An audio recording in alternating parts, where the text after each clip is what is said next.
Good morning, guys. Friday ngayon, kaya wala akong trabaho.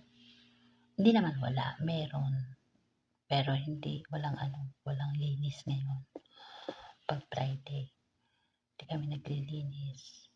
Doon lang ako swerte sa amo kasi pag Friday, hindi kami naglilinis. Pero yung mga ibang gawa, meron magligpit, ganun. Siyempre, kahit naman sa bahay natin, di ba? Di naman pwede.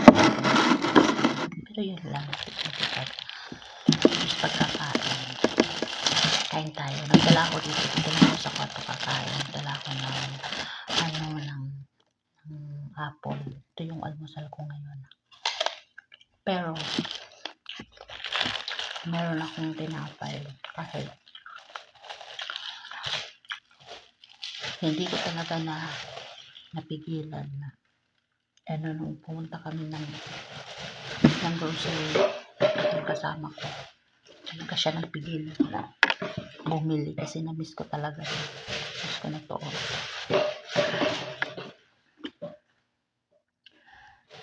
Kaya bumili talaga ako. Gusto lang naman, masarap ipag sa kape. Tadaan! Alam nyo, dyan sa atin, syempre marami naman to dyan sa Pilipinas, kaya di na kayo magkikrave nito. Ako lang, kasi alam na, minsan lang to dito. Minsan lang sa mga grocery dito sa Riyadh. Minsan lang sa grocery may ganito.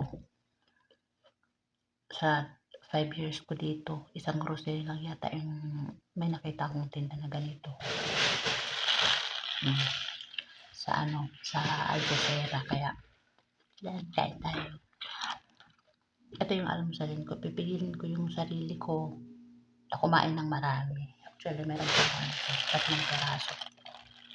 Pero ito lang yung kainin ko. Isa. At saka, apple. Kasi, anong tawag yan? Ayokong kumain ng pero baka hindi mo maubusin mo, baka out lang. Ayokong kumain ng marami. Napipigil talaga ako sa pagkain ko kasi hindi ko talaga alam kung ano yung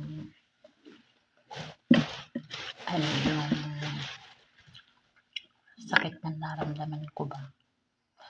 Pero, buti na lang